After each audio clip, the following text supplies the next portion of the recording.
Hello बच्चों, क्या हाल चाल। मैं सुमन सर आपका स्वागत करता हूँ आपके अपने YouTube चैनल सुमन फिजिक्स में। हालांकि कल अपने आपको क्लास 10 का मोस्ट इंपोर्टेंट चैप्टर लाइट के बारे में शुरू किया था। आज हम उसी के आगे कंटिन्यू करेंगे, तो आप बिल्कुल ध्यान से एकदम सही से पढ़ेंगे ताकि हम लोग का कोई भी पॉइंट मिस ना हो और जिससे हम आसानी से सभी प्रकार के न्यूमेरिकल लगा सके। अगर एक भी पॉइंट मिस होता है तो न्यूमेरिकल लगाने में क्या आएगी समस्या। उस समस्या को खत्म करने के लिए बिल्कुल ध्यान से देखिएगा, ठीक है। तो उसी के आगे से हम लोग शुरू करेंगे। इसके डायग्राम है जो कि हमने कल आपको बताया था, इसके बहुत ही ज्यादा मोस्ट इंपॉर्टेंट है क्योंकि ये डायग्राम बोर्ड एग्जाम में 100% आते हैं, ठीक है। तो इन डायग्राम को पढ़ने के से पहले हम सीखेंगे कि इसके नियम क्या होते हैं प्रतिबिंब खींचने के। तो प्रतिबिंब खींचने के मुख्य कितने नियम होते हैं? 3 नियम होते हैं। तो नियम नंबर 1, तो नियम नंबर आप 1 याद रखेंगे तो क्या होता है कि जब प्रकाश किरण मुख्य अक्ष के समांतर चलती है, प्रकाश किरण कैसे चलती है? मुख्य अक्ष के समांतर, और दर्पण से परावर्तन के बाद क्या होकर जाती है? मुख्य फोकस से होकर जाती है। आए समझ में? फिर दूसरी किरण हमारी कहां से जा रही है? मुख्य फोकस से होकर जा रही है। किससे होकर जाती है? मुख्य फोकस से। और दर्पण से परावर्तन के बाद मुख्य अक्ष के क्या हो जाती है? समांतर हो जाती है। Just opposite. जस्ट क्या है इसका? अपोजिट। मतलब मुख्य अक्ष के समांतर गई, दर्पण से परावर्तन हुआ, मुख्य फोकस से होकर चली गई।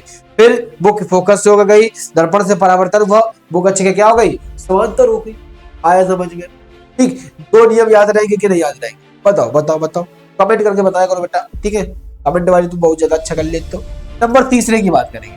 नंबर 3 हमारा क्या कह रहा है कि जब प्रकाश किरण वक्रता केंद्र से होकर जाती है, किससे होकर जाती है? सेंटर ऑफ कर्वेचर, यानी कि वक्रता केंद्र से होकर जाती है, तो दर्पण से परावर्तन के बाद अपने मार्ग में वापस लौट जाती है। दर्पण से परावर्तन के बाद अपने मार्ग में वापस लौट जाती है। जहां से आई थी वही, जहां से आई थी वही वापस चली गई। यही हमारा क्या रहेगा?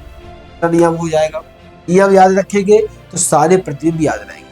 अब इसके बाद जो मोस्ट इंपोर्टेंट हेडिंग की बात कर रहे थे वो आ चुकी है। इंतजार कर रहे थे बेसब्री से आप लोग। स्थानों पर रखी वस्तु के प्रतिबिंब की स्थिति व आकार का आकलन, यानी कि जब वस्तु विभिन्न विभिन्न स्थानों पर स्थित है तो इसके वस्तु की स्थिति व आकार का आकलन के बारे में बात करेंगे। तो पहले हम सारे चित्रों को आपको एक बार में समझाने का प्रयास करते हैं, उसके बाद सब सारे चित्रों को वैसे अलग अलग एक्सप्लेन करेंगे आपको, ठीक है।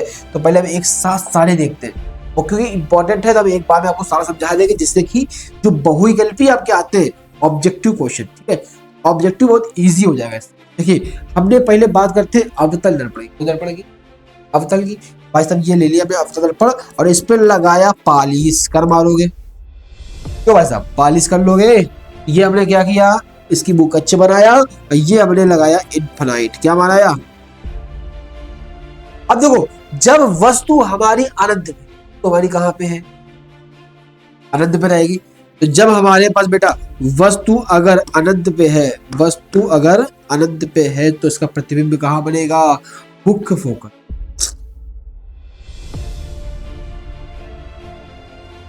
ठीक है, ये हमारे पास सेंटर हो जाएगा, तो इसका जो प्रतिबिंब बन रहा होगा बेटा वो हमारा बनेगा फोकस पे। क्या बनेगा? फोकस पे।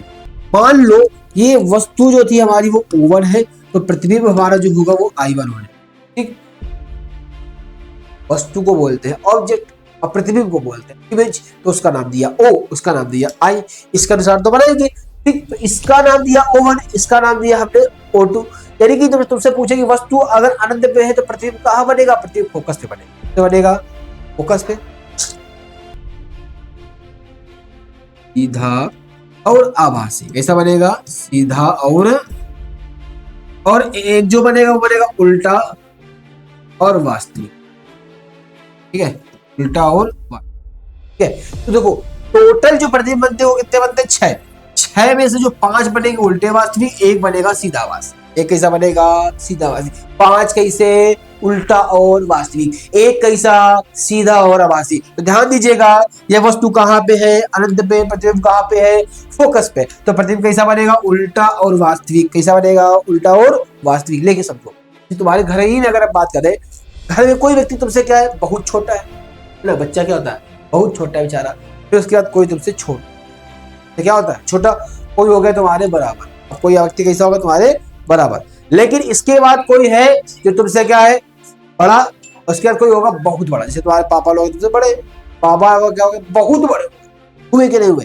तो जब वो बहुत बड़े हुए, जब वस्तु हमारी कहां पे थी? अनंत पे तो प्रतिबिंब फोकस पे उल्टा और वास्तविक, लेकिन वस्तु से कैसा रहेगा, बहुत छोटा, क्या रहेगा, बहुत छोटा, ठीक। लेकिन अगर वस्तु हमारी एक तरफ सिरके खिसकेगी, क्योंकि प्रतिबिंब और फोकस मतलब जो वस्तु है वो एक दूसरे के करीब आ रहा है, क्या करना चाहते हैं, करीब, यही पास आना चाहते हैं, दोनों एक दूसरे के करीब आ रहे हैं। तो वस्तु जब देखो हमारी कहां पहुंच गई, इसका नाम देते हैं O2, यानी कि वस्तु हमारी अनंत और वक्ता केंद्र के बीच पे, तो प्रतिबिंब जो बनेगा वो बनेगा फोकस और वक्ता केंद्र के बीच पे, इसका नाम देते हैं हम लोग क्या, I2। कैसा बनेगा, ये छोटा बनेगा, कैसा बनेगा। अब देखो दोनों एक दूसरे के पास आना चाहते थे, तो जैसे ही ये हमारा वक्ता केंद्र पे आ गया, किस पे आ गया, वक्ता केंद्र पे, तो प्रतिबिंब भी हमारा किस पे आ गया, वक्ता केंद्र पे, पहले बहुत छोटा छोटा, अब कैसा हो गया बेटा, बड़ा, क्या बनेगा, बड़ा प्रतिबिंब, याद रहेगा, ठीक। अब बड़ा तो बन गया, कैसे, मतलब बराबर बनेगा, सॉरी सॉरी, कैसा प्रतिबिंब बनेगा, बराबर, कैसा बनेगा, बराबर, ठीक है।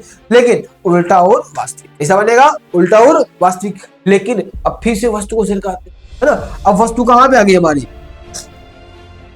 वस्तु भाई साहब हमारे पास आ गई है वक्ता के अंदर फोकस के बीच पे, नाम दिया O4। अब प्रतिबिंब जो इसका बनेगा वो भी सिरकेगा, वो कहां पे आ गया, अनंत और वक्ता के अंदर के बीच पे, पहले बहुत छोटा छोटा बराबर, अब कैसा हो जाएगा, बड़ा, यहां बड़ा बनेगा हमारा, बनेगा कि नहीं। तो एक चीज हमने देखा कि जब वस्तु अनंत पे थी तो प्रतिबिंब फोकस पे, जब वस्तु अनंत पे थी तो प्रतिबिंब फोकस पे। अब लेकिन वस्तु हमारी फोकस पे आ गई है तो प्रतिबिंब कहां बनेगा, अनंत पे, कहां बनेगा, अनंत पे। ये I1 हो गया, ये I2 हो गया, ये I3 हो जाएगा, ये I4 हो जाएगा, इसको I5 बना, ये बनेगा बहुत बड़ा, कैसा बनेगा, बहुत बड़ा, उल्टा और वास्तविक। तो हम देख पा रहे गिनती के कितने प्रतिबिंब बन चुके हैं, 5, जो कैसे बने हैं, उल्टा और वास्तविक। एक बच्चा जो कि कैसा बनेगा, सीधा और आभासी। तो सीधा आभासी कब बनेगा, अब वस्तु पहुंच गई हमारी ध्रुव और फोकस के बीच में, कहां कहां पहुंच गए, ध्रुव और फोकस के बीच में। अभी तक वस्तु और प्रतिबिंब थे, इनके बीच में ध्रुव आ गए, कौन आ गया, तो जब कोई तीसरा आता है तो फायदा भाई कोई को उठाएगा, तो ध्रुव क्या करेगा, प्रतिबिंब को ले जाएगा उस पार, कहां ले जाएगा, दर्पण के उस पार। तो जैसे ही ये दर्पण के उस पार जाएगा तैसे हो जाएगा ये सीधा आभासी, कैसा हो जाएगा, सीधा और आभासी। तो ये प्रतिबिंब नंबर 6 बनेगा हमारे पास, ठीक है, याद रखिएगा। जब वस्तु हमारी अनंत पे तो प्रतिबिंब फोकस पे, और जब प्रतिबिंब फोकस पे तो वस्तु हमारी अनंत पे। और एक याद रखिए, जब वस्तु वक्ता केंद्र पे थी तो प्रतिबिंब भी वक्ता केंद्र पे, बराबर, उल्टा और वास्तविक सारे बनेंगे, ठीक है। बस एक याद रखिएगा, जब ध्रुव और फोकस के बीच में अगर वस्तु होती है तो प्रतिबिंब बाद दर्पण के उस पर बनता है, सीधा और आभासी, वस्तु से बड़ा। ये याद रहेंगे आपको सारे प्रतिबिंब। चलिए अब हम एक एक सारे प्रतिबिंब को आपको बताते हैं, इसकी थ्योरी लिखना सिखाते हैं, इसके बारे में जानेंगे तो ज्यादा अच्छा, ठीक है। तो जब वस्तु कहां पे है हमारे पास, अनंत पे, हमें पता है जब वस्तु हमारे पास अनंत पे है तो इसकी हम थ्योरी आपको बता रहे हैं, याद रखिएगा। कई बार बोर्ड एग्जाम में ये आती है, ठीक है, ऑब्जेक्टिव में 100% आएगा कि वस्तु ये फलाना जगह पे हो, अनंत पे हो, वक्ता केंद्र पर हो, या यहाँ पर हो, वहां पर, 100% आएगा ऑब्जेक्टिव।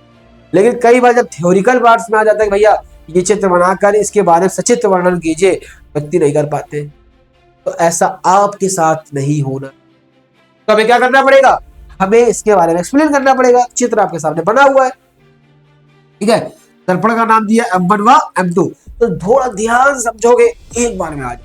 माना एक उत्तल दर्पण, माना एक अवतल दर्पण M1 व M2, माना एक अवतल दर्पण M1 व M2 है, जिसके सामने एक वस्तु O डैश कहां पर स्थित है, अनंत पर स्थित। किस पर स्थित है, अनंत पर स्थित। इससे दो किरणें चलना प्रारंभ करती है। पहली किरण मुख्य फोकस से होकर जाती है, पहली किरण मुख्य फोकस से होकर जाती है, दर्पण से परावर्तन के बाद मुख्य अक्ष क्या हो जाती है, अवतल हो जाती है। दूसरी किरण वक्रता केंद्र से होकर जाती है, किरण कहां से होकर जाती है, वक्रता केंद्र से होकर जाती है, और दर्पण से परावर्तन के बाद अपने मार्ग में वापस लौट जाती है। जहां पर मिलती है, काटती, वहां पर एक अभिलंब डालते हैं, वहां O डैश का प्रतिबिंब I डैश प्राप्त होता है। कैसा मिलेगा हमें, उल्टा और कैसा, वास्तविक। अभी बताया था कि वह वस्तु अनंत पे होती, प्रतिबिंब फोकस पे, कैसा बनेगा, वस्तु से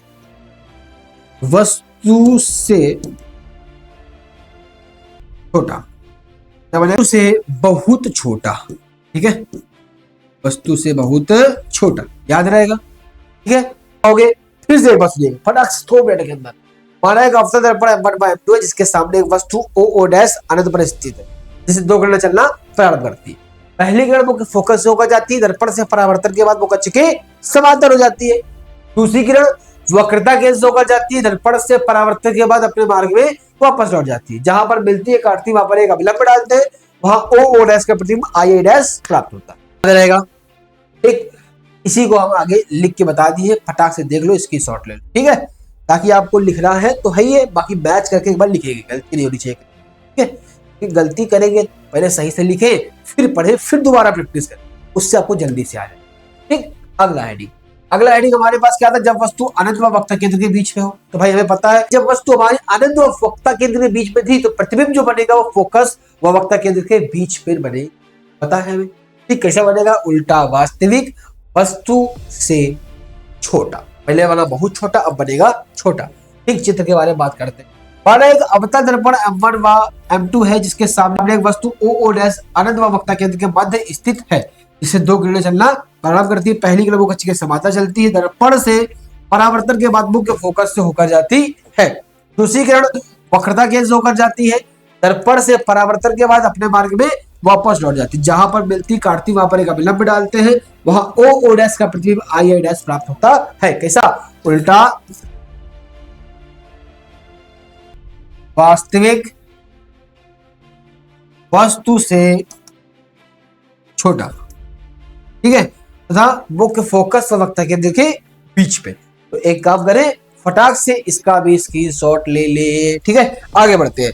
सारे प्रतिबिंब को ध्यान से समझ, क्योंकि बीच में गैप नहीं हो जाए, गैप होगा अगर आप ध्यान नहीं देंगे तो मिस हो जाएगा। ठीक है, तो एक भी स्किप करने का प्रयास ना करें। वो बच्चे स्किप करके 2x की स्पीड में देखते हैं, टैलेंटेड बच्चे होते हैं ना, आपको स्किप नहीं करना, पूरा वीडियो से ध्यान से देखना। ठीक है, अगर समझ में आती है फटाफट कमेंट करते जाइए कि हाँ हमें समझ में आया, और फटाफट शेयर भी कर दे ताकि सबको आ सके हर चीज। ठीक है, किसी को भी मिस नहीं होनी चाहिए।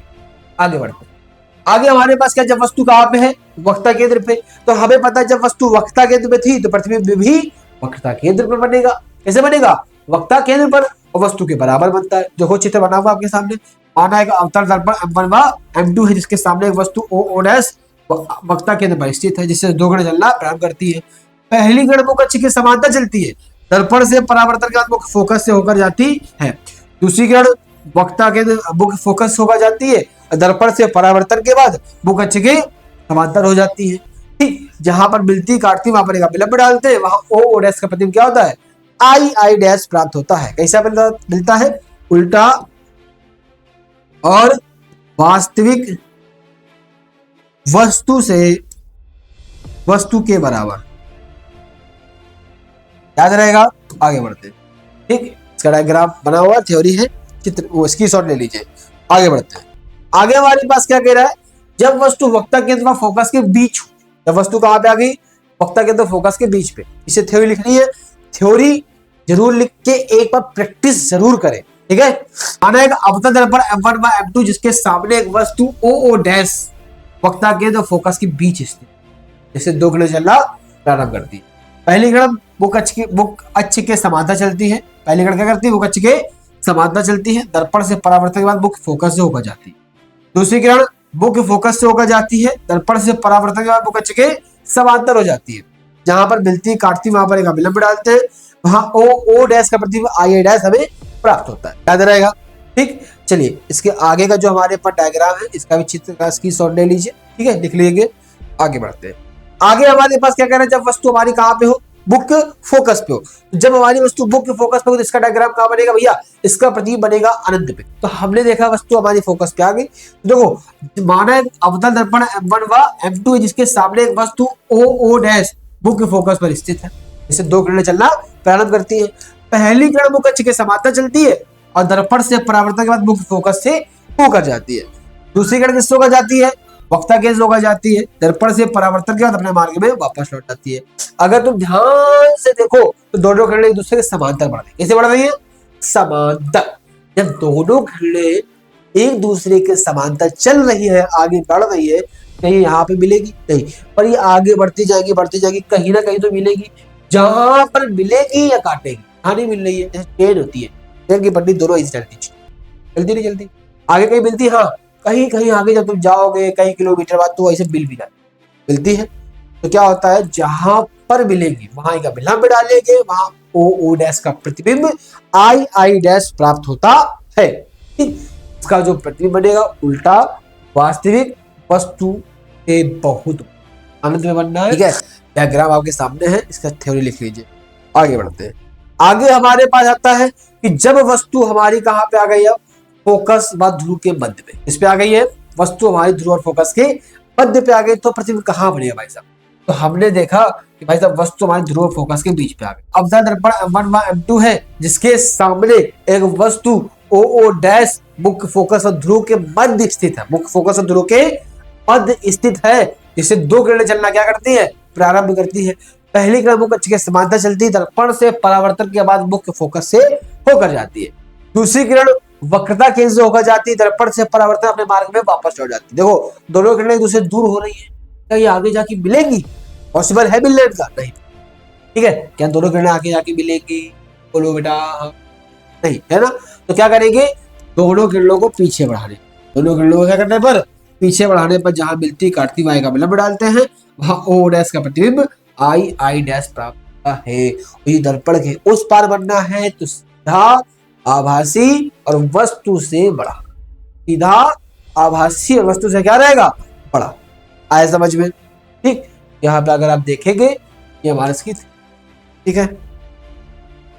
तो यहां तक आपके जितने भी अवतल के चित्र थे, डायग्राम जो कि भीषण इंपॉर्टेंट होते, बहुत बार आता है, ठीक है, वो आपको समझ में आ गए। ठीक है, लेकिन अब एक और आखिरी डायग्राम हमारा बचा हुआ है, तो जरूर देखें, ध्यान से समझिएगा कि उत्तल दर्पण की बात कर रहा हूं यहाँ पे, इन स्थानों पर स्थित वस्तु, लेकिन उत्तल पे एक ही डायग्राम बनता है, उस जगह दो बताए जाते हैं, पर उससे कोई मतलब नहीं, हमें एक ही तैयार करना है, एक ही डायग्राम होता है। ठीक है, कि जब वस्तु मुख्य अक्ष पर कहीं पर भी, ये पूरी मुख्य अक्ष है, कहीं पे भी हो, वक्ता केंद्र पर हो, मुख्य फोकस पर हो, वक्ता केंद्र मुख्य फोकस बीच हो, अनंत पर हो, अनंत व मुख्य फोकस के बीच हो, कहीं पे। ठीक है, इससे मतलब नहीं है तो हमारी, लेकिन हमारी वस्तु कहाँ पे है, मुख्य अक्ष पर स्थित, हमें इतना पता है। ठीक, तो माना एक दर्पण है हमारे पास, कौन सा दर्पण है, उत्तल। तो माना एक उत्तल दर्पण M1 व M2 है, जिसके सामने एक वस्तु O डैश मुख्य अक्ष पर स्थित, किस पर स्थित है, मुख्य अक्ष पर स्थित है, जिसे दो किरणें चलना प्रारंभ करती। पहली किरण मुख्य अक्ष के समांतर चलती, दर्पण से परावर्तन के बाद, दर्पण से परावर्तन के बाद मुख्य फोकस से जाती हुई प्रति, कैसी होती है, मुख्य फोकस से जाती हुई प्रति, जाएगी नहीं, जाके टकरा के तो उधर चली जाएगी, टकरा के कहां चली जाएगी, इधर, लेकिन मुख्य फोकस से जाती हुई प्रतीत होती है। दूसरी किरण कहां से जाती है, दूसरी किरण वक्रता केंद्र से होकर जाती है, दूसरी किरण कहां से होकर जाती है, वक्रता केंद्र से होकर जाती है, दर्पण से परावर्तन के बाद अपने मार्ग से वापस लौट जाती है, अपने मार्ग में वापस लौट जाती है, जहां पर मिलती काटती वहां पर एक विलंब डालते हैं, वहां ओ ओ डैश का प्रतिबिंब आई आई डैश प्राप्त होता है।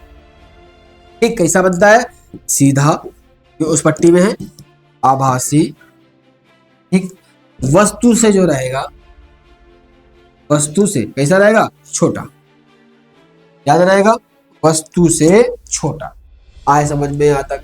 ठीक, इसके बाद हम लोग क्या पढ़ेंगे, इसके बाद हम लोग के इसकी जो थ्योरी है इसका स्क्रीनशॉट ले लीजिए। ठीक है, आगे हम सबसे पहले देखेंगे मुख्य फोकस व रेडियस में संबंध, क्या रिलेशन होता है, और यूवीएफ में संबंध, जो कि बहुत बार आपके पेपर में आता है, और शायद इस बार भी आपके पेपर में आया था।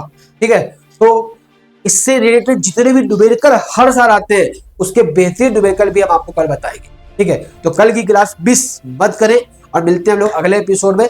चैनल को शेयर करें, सब्सक्राइब करें और लाइक करें।